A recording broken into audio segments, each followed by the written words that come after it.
कितना होगा? बजाओ इस बात पर ताली। ये आपने कर दिया था पहले, अपने घर में क्या होगा? हाँ आप ही कर दिया था। तो ये बोला कि झाड़ू लगवाती है, पोछा लगवाती है। तो मैंने से बहुत समझाया, मैंने से 3 दिन समझाया, बात समझ में आ जाए तो ताली बजाना। मैंने समझाया पागल कोई दिक्कत नहीं है, शादी कर ले, ऐसा कुछ नहीं है, ऐसा कुछ नहीं होता। 15 मिनट में झाड़ू लग जाती है,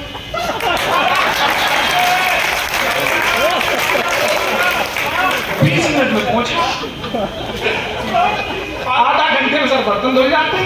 उसके बाद पूरा दिन अपना तब जाके मारना है।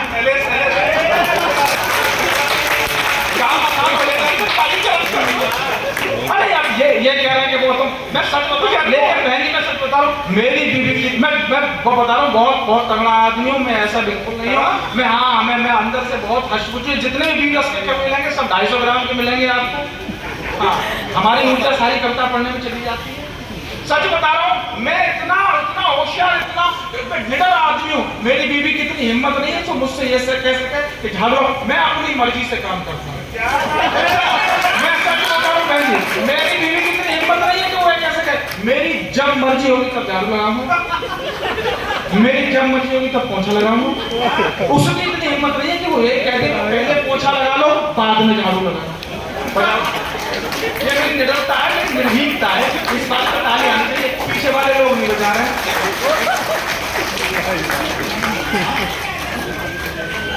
ये सही टाइम पे आया।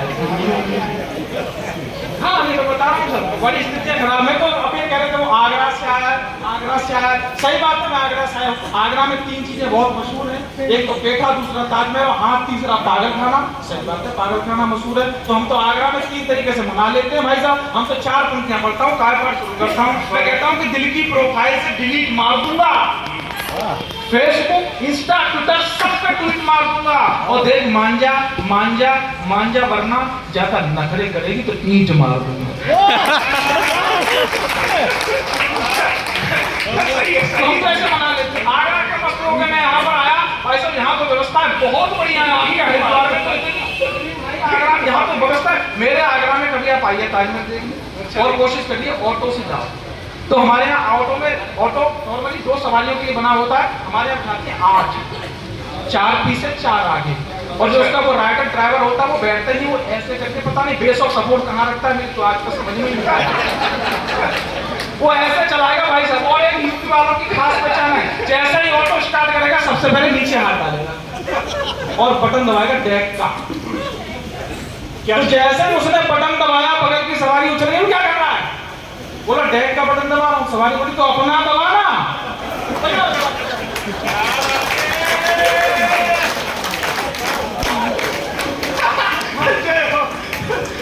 तो भेड़ने की मार शेरनी की सीधा हाड़ पे हाड़ के पहाड़ की हजूरी ही तो होता है, होती है वैसे संतरांगुर स्ट्रॉबेरी तो आदमी बेचारा बस खजूरी ही तो होता है। तो बीवी की कृपा कभी रुके नहीं, इसीलिए वो सारे हुक्म माने मजबूर ही तो होता है। माफ कीजिए जनाब इनको सत्य है जवाब, शादीशुदा मर्द मजदूर ही तो होता है। तो बाहर घुटाटा बिरला मानिया क्या आदमी हो, बीवी घर में पानी भराती, भुड़की दिखाती है, डराती है, बुनाती भुनभुनाते है, दिखाती सारे काम भी कराती है। तो दावत उड़ाते चलते बने चले, हमें बचाने नहीं आता, अब घराती ना बराती है। और लाल लाल गाल वाली बालिका ब्याह के बाद लाल लाल आंखें करती है और डराती लेती है। लुगाई डॉक्टर साहब सुनिए, भाई साहब डॉक्टर है, भाई साहब डॉक्टर है, सुनिए डॉक्टर बनना ऐसी बात नहीं, डॉक्टर डॉक्टर बनना कोई बहुत बड़ी बात नहीं है। मैं भी डॉक्टर बन सकता हूँ। डॉक्टर साहब पास सामने बैठे प्रणाम करता हूँ आपको। सर डॉक्टर बनने के लिए 2 योग्यताएं आवश्यक होती हैं। पहली योग्यता ये है कि आपका खुद का राइटिंग आपकी खुद की समझ में नहीं आना चाहिए। आप जो लिख दें वो फिर सीधा केमिस्ट्री की समझ में आए, उसमें एक ही बात लिखी जाती है कि मैंने लूट लिया बेटा तू भी लूट। ऐसा ही राइटिंग है, लेकिन अपन फिर भी डॉक्टर नहीं बने। दूसरी योग्यता बहनी होती है, डॉक्टर बनने की दूसरी योग्यता ये होती है, दोनों डॉक्टरों को देखकर आप समझ सकते हैं। दूसरी योग्यता ये होती है कि इंटर में फिजिक्स केमिस्ट्री बायोलॉजी हो अथवा नहीं हो, बंदा देखने में स्मार्ट होना चाहिए। अच्छा अब बजाओ ताली। लेकिन सर अपन फिर भी डॉक्टर नहीं बने। कारण क्या है? कारण बहुत बड़ा है। कारण यह है कि मेरी पत्नी नर्स है अगर डॉक्टर बन जाती तुझे सिस्टर बनाना पड़ेगा। इसलिए अपन तो कोई टेंशन नहीं है वो तो सर हमारे। अच्छा आगरा में आपको विशेष बताऊं डॉक्टर साहब, आगरा तो डॉक्टरों की मंडी है सर। तो मेरे एक बार हो गई पथरी, मेरी मेरे पेट में दर्द हुआ, मम्मी का बेटा पथरी है, लेकिन डॉक्टर साहब जब तक नहीं कह देंगे तब तक नहीं मानूंगा। मैं चला गया डॉक्टर साहब के क्लिनिक पे, डॉक्टर साहब के पास गया, डॉक्टर दर्द हो रहा है, उन्होंने कहा ठीक है एक्सरे कराओ। मैंने एक्सरे करा लिया, एक्सरे देगा मजा नहीं आ रहा, अल्ट्रासाउंड कराओ, अल्ट्रासाउंड करा लाया, मजा नहीं आ रहा, सीटी स्कैन कराओ, सीटी स्कैन करा लिया, अब मजा आ रहा है। क्या इसमें पथरी है? मैंने ये तो मेरी मम्मी भी बता रही थी। अच्छा बोले क्या होगा कि ऑपरेशन करना पड़ेगा। मैंने कर दो, उन्होंने ठीक है ऑपरेशन से चल लेके पेट काट के पत्ती लगा के टाँके लगाए घर भेज दिया। डॉक्टर साहब तीसरे दिन फिर दर्द होने लगा। मैं फिर आया, डॉक्टर साहब फिर दर्द हो रहा है, वही प्रक्रिया फिर चली, एक्सरे, अल्ट्रासाउंड, उसके बाद सीटी स्कैन। तब उनको समझ में आया कि बेटा एक चीज गड़बड़ हो गई। क्या हो गया कि यार इसमें तो कैंची रह गई। मैंने आप ऑपरेशन करना पड़ेगा, फिर काट लिया, कैंची निकाल दी, फिर सिल दिया, फिर घर भेज दिया। 2 दिन बाद फिर दर्द हुआ, फिर आया, फिर डॉक्टर साहब फिर दर्द हो रहा है, फिर करना पड़ेगा, फिर खोला, फिर देखा यार आपकी बात तो उसमें रूही रह गई।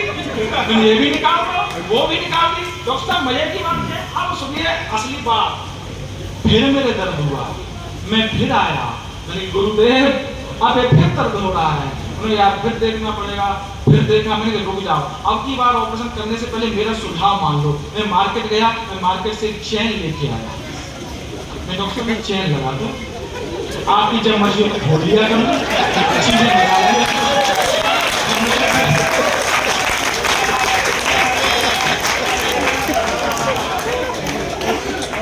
तो छीन लेती है लुगाई मेरी सब कमाई, भाई सच्ची है बताई ना बचाई एक पाई। 60 साड़ियां 50 सैंडल वहां, यहाँ पे एक शर्ट पैंट एक कोट एक टाई। ये भी वो वाली है जो शादी वाले से खुद दिलवा के लाई थी ना, कहते हो पहनोगे तो है नहीं, फालतू में खर्चा करवाते रहते। 60 साड़ियां 50 सैंडल वहां, यहाँ पे एक शर्ट पैंट एक कोट एक टाई है। इतने में भी घूर घूर देखते हैं मायके में भाई, मेरी करके बुराई बेड मेज भी बनाई है और देती है दुहाई, वो दहेज में फंसाई। कुछ भी कह दो, तो एक हमारे यहाँ 112 मिलाया जाता है, आपके यहाँ कितना मिलाया जाता है मुझे पता नहीं। 112 के मिलाने के बाद वो आते हैं, कुछ रिश्तेदार आपके वो आते हैं, बहुत मारते हैं। हाँ हमारे यहाँ पुलिस कहते हैं, आपके यहाँ पता नहीं क्या कहते हैं। छीन लेती है लुगाई मेरी सब कमाई, भाई सच्ची है। यूपी की पुलिस अजीब है भाई साहब, मैं सच बता रहा हूँ। यूपी की आप यहाँ बैठे होंगे पुलिस वाले, मुझे मालूम है, इसलिए वहाँ की पुलिस की बात नहीं करूँगा क्योंकि मुझे घर भी जाना है। मेरे यूपी की पुलिस ऐसी साहब एक बार 3 देशों की पुलिस में कंपटीशन छिड़ गया, वो पता करेंगे किस देश की पुलिस सबसे बढ़िया है। एक अमेरिका की, जापान की, इंडिया की। उन्होंने कैसे पता करेंगे? बोले एक कुत्ता छोड़ा जाएगा जंगल में, जिस देश की पुलिस सबसे पहले पकड़ लाई उस देश की पुलिस सबसे बढ़िया है। ठीक है साहब, कंपटीशन शुरू हो गया।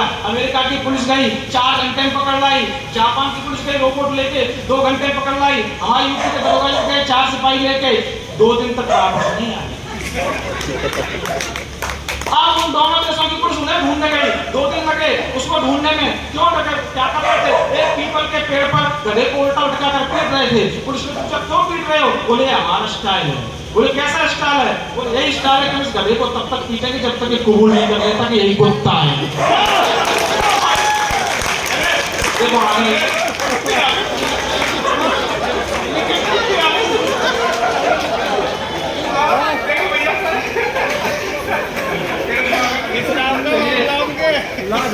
मुझे 10 मिनट का समय मिला था, मेरा समय आ गया है। मैं अपनी अंतिम बात व्यक्ति को प्राप्त होने का समय आ गया, व्यक्ति को प्राप्त होना चाहता हूँ, क्योंकि मैं मंदाकिनी के दर पे आया हूँ, मां गंगा के तट पर आया हूँ। हिमालय से निकलकर लाखों करोड़ों लोगों की प्यास बुझाती, लाखों करोड़ों लोगों के पापों को स्वयं में धोती है मां गंगा।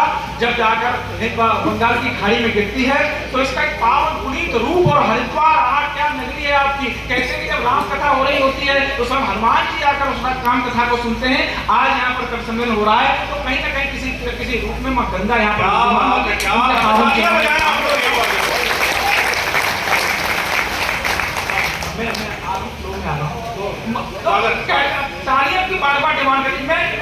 विशेष टिप्पणी आपके समझ चाहता हूँ और आपको भी कहना चाहता हूँ, ऐसी बात नहीं मैं हास्य का कवि हूँ, मैं हास्य का कवि हूँ तो मैं अच्छी बात नहीं कर सकता, मैं कर सकता हूँ। वास्तव में बात ये होती है, तालियों की आवश्यकता कवियों को बहन इसलिए होती है क्योंकि जितने कवि होते हैं वे सब चंद्रमा के सदृश होते हैं, ये सब चंद्रमा के समान होते हैं। और ये बात विज्ञान मानता है, ज्योतिष मानता है, हम सब मानते हैं कि चंद्रमाओं में स्वयं का प्रकाश नहीं होता और जो श्रोता होते हैं वो मातम स्वरूप होते हैं, सूर्य स्वरूप होते हैं। और ये बात सत्य है कि जब आप सूर्यों का, आप मार्तंडों का दार, आशीर्वाद, तालियां रूपी प्रकाश इन चंद्रमाओं पर पड़ता है तो अपनी कविताओं से इस पूरे ब्रह्मांड को सुशोभित कर देते हैं। इसलिए तालियां। हे हिमकन की भुवन स्वामिनी, हे निर्जन की पथिक गामिनी, हे वसुधा की राज दुलारी, हे अंबर की प्राणन प्यारी, हे सर्वेश्वरी शक्ति स्वरूपा, सन्मुख शीश निभावे भूपा, हे बुद्धि बलिदान की जननी, सुंदर सरल सुरम्य सुनैनी, हे जन जन की अन्नपूर्णा, प्रबल वेग अरिहंत धूर्णा, आशाओं का थाल सजाकर, सुरभित चंदन भाल सजाकर, मन मंदिर में नर्तन करके, इच्छाओं का मर्दन करके, नभ में अगणित दीप जलाकर, पूरी धरा उतारती माँ गंगा तेरी आरती।